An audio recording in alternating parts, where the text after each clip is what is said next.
बोलो बोलो ना लाइव पब्लिक में sir. Yes. Very good morning on behalf of Department of Sociology. I welcome you all. It's our pleasure that we have with us Dr. R.K. Sharma, Associate Professor.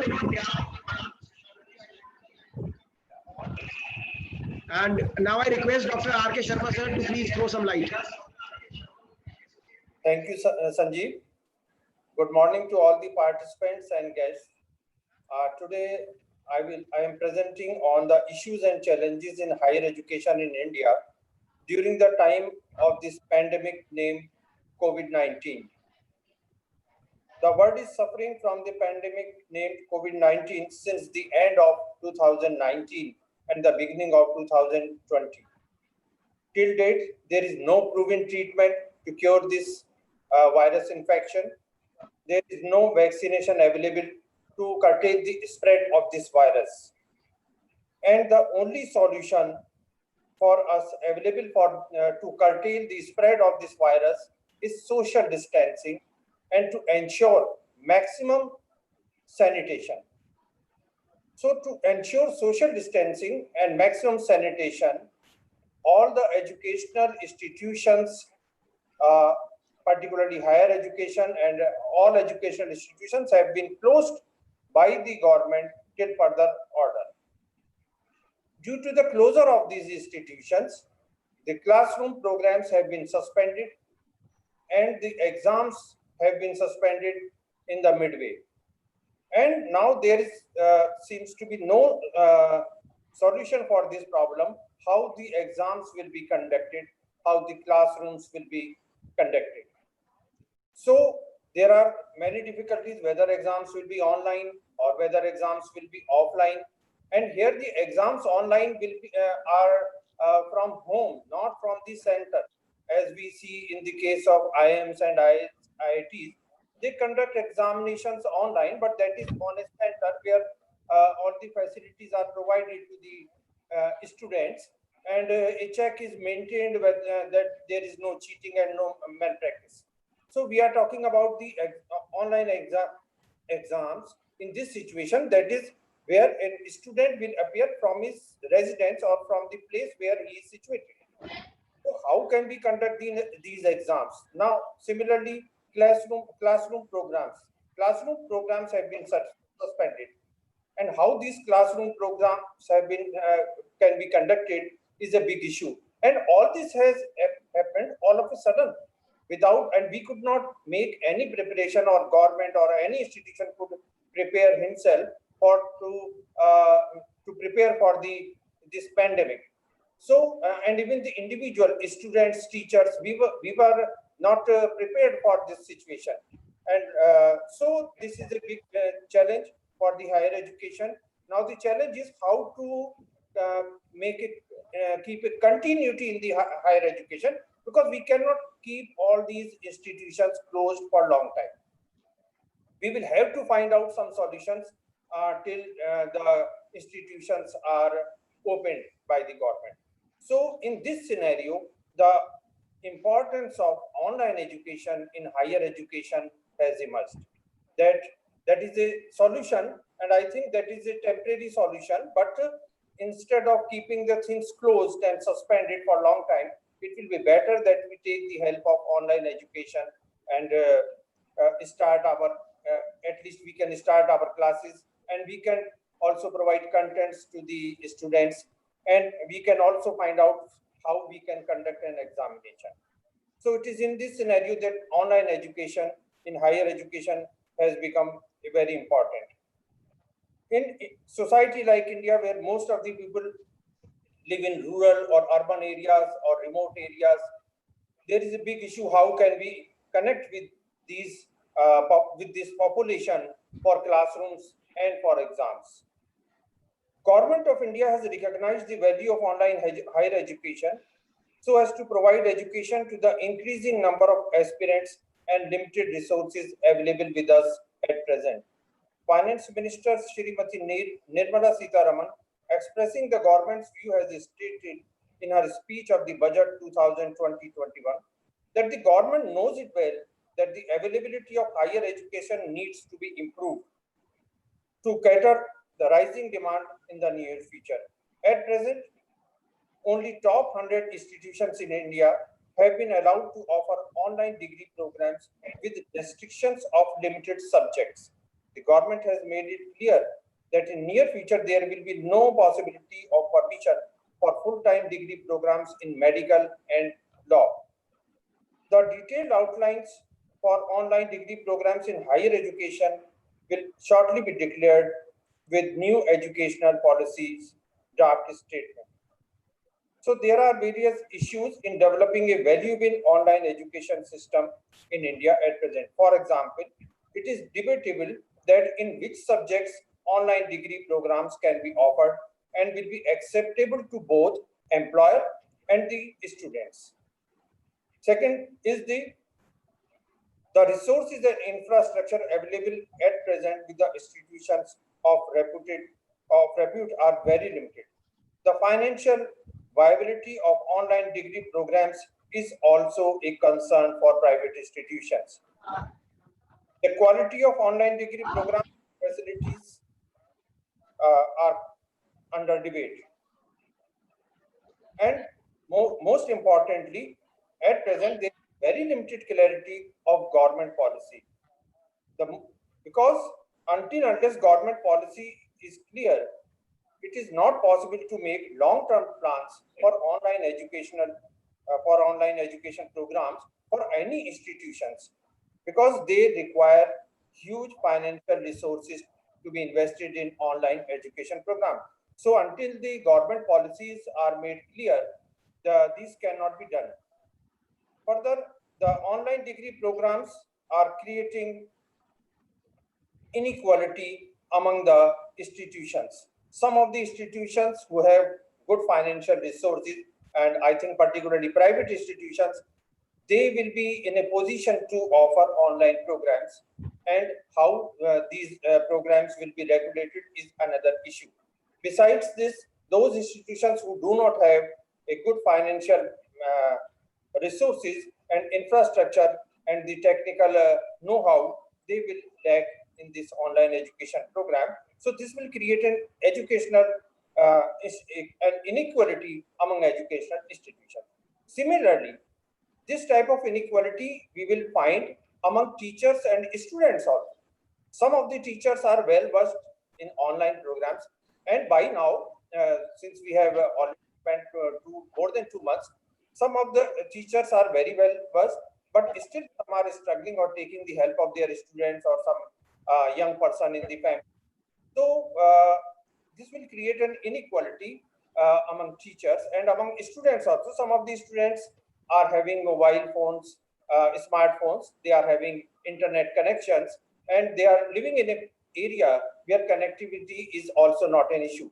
So this will be a discrimination against those students who do not have smartphones or who do not have access to the internet, and the connectivity in their area is very poor. So besides these inequalities, how the exams will be conducted, this is a very chaotic situation, because the experience of so many countries where online exams have been conducted shows that cheating could not be stopped as the results were evaluated.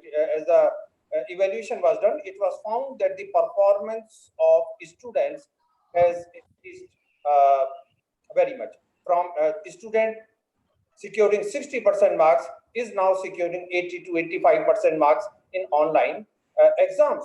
So how we will ensure that these exams have been without cheating? So that is a big question. So in spite of these issues, we cannot take these issues and we cannot take these challenges as excuses for not conducting online degree programs in higher education. We will have to find out these solutions, and we can improve on our at present the situation.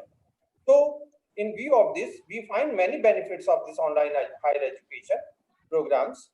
For example, one benefit is that it will be available at lower cost in comparison to face-to-face classroom programs. So those whose affordability is not for classroom programs, they can go for online education programs because there will be definitely a low cost. Secondly, also those who are already employed and want to upgrade their knowledge, it will be also beneficial for them to do an online degree program from a reputed university. Besides this, this will also provide an opportunity to those students who are in an area where connectivity, internet facilities available, but these areas are at a distance from the institution where from they want to pursue higher education and to want to pursue their online degree program. So we find that there are many plus points for online education, but there are also some challenges. So now when I taught during this lockdown period, I also had an experience of taking some classes on Zoom app and Google Meet. So I will now like to share some of my experiences. For example, in a Zoom app class, privacy of teacher's mobile number and student's number is disclosed, cannot be maintained. Earlier in the normal days, we never shared our mobile number with the students because it was not very good experience. But now when we are connecting with the students, we share our mobile numbers and every student knows the mobile number of other students. So the privacy of the teacher and the privacy of students, how will we ensure this? I find it very challenging. Second thing I find is how we will ensure that the students who have joined this online class are my students. If some outsider joins my class and starts recording my whatever I am saying, or so how will I ensure? Because on many occasions I do not know about their identity, and if the ID and password is shared, so anybody can join. So I do not know my audience exactly, because in the classroom situation I know to whom I am teaching, to who are the students I am interacting with. So that is a big issue of privacy for students and as well as for teachers. The contents will not be private to me. I will be all the time alert. What should I say? What should I not say? And sometimes in the classroom we see that there is an atmosphere of relaxed atmosphere. So how these problems will be sorted out? This is another question. Then how to interact with the students? Long classes will not be possible because this data is very costly and there are problems of connectivity also. So how can we conduct long classes? This will also be an issue. Besides this, in the classrooms, we interact with the student. We make eye contact with the students. I keep an observation on their body language, whether they are serious in listening to me or they are not. But when audio and video are off, so how can I ensure that the student who is online in my classroom presence is ensured, but he is not there? Because and I do not know because his audio and video is already off. So how will I ensure that the student is present in the classroom and is attentive to my lecture? So we will have to find out some solutions for this also. So there is a need for students to we will have to impart training to both teachers and students, and we will have to motivate students to attend our classes. Because my experience is that very few students, in spite of given prior information to them, they were not attending the class. They were not serious. Initially, there was some interest as this was a new thing for them, but gradually they started not attending these things. So, so this is a question that how we can motivate them, and because this happened all of a sudden, we could not note even the contact number of all the students. So, how these things can be resolved is another challenge. So, in spite of all these challenges, I think online education in higher education system for online degree programs is there. We cannot deny it. But in future, I think things will improve. These challenges will be overcome. And although I agree that this is my personal view, that we cannot substitute programs, uh, substitute programs with online education programs, because uh, mm, my experience is that some of my friends and students I had an opportunity to contact and interact with them. They were trying to get admission in developed countries, and they got admission, but now they are being offered online degree programs for the same course for which they applied for classroom program. And now these students, they are not accepting these offers of online programs. Although these online programs are being offered with low cost, but in spite of that, these students are not encouraged to join these online degree programs of reputed foreign universities, because there are so many things which they don't get. For example, exposure, if they had been in that university, is missing. The interaction with reputed uh, teachers, scholars in that university is missing. The interaction with students from different countries with different cultural backgrounds is missing. So online programs, although maybe low cost, but the exposure, which is very important in socialization and development of personality, and the exposure of the students is missing in online degree programs. So the students who are aspiring to go out and study in those universities, even after being offered online degree programs for the same course with the low cost, are not accepting that. So what my experience is that short-term online degree courses and short-term certificate courses are at present more acceptable among students and even among employers. But these degree programs, online degree programs, will be accepted by the students and later on by the employer, still a big question. So, lastly, we can conclude that we cannot outrightly reject this. This cannot substitute classroom degree programs, and in future, online degree programs will continue, and they should continue with improved uh, technology, with less challenges for conducting classrooms and for providing assignments and exams. So, and students will have to understand that it is not only the degree which is important, it is the knowledge and the skills which will provide you an employment. Without knowledge and skill, you cannot get an employment. And if at all you get an employment, you will not excel in that employment. So only degree, getting an online degree with cheating and exams and all these things, they will have to change their mindset. They will have to be more sincere and dedicated to online teaching and these exams. So there are, I think, online education has a future, and so many challenges we will be able to resolve those issues.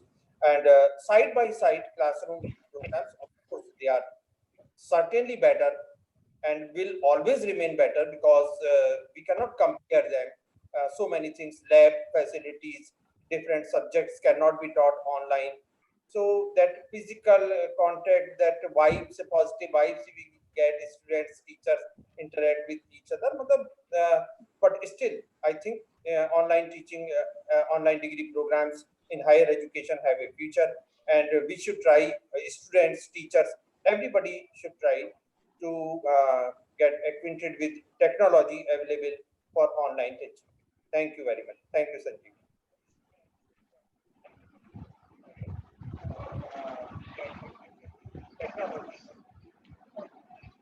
Thank you, Sanjeev. And now, if any questions, any queries from participants, we can discuss. Thank you. Sir, there was a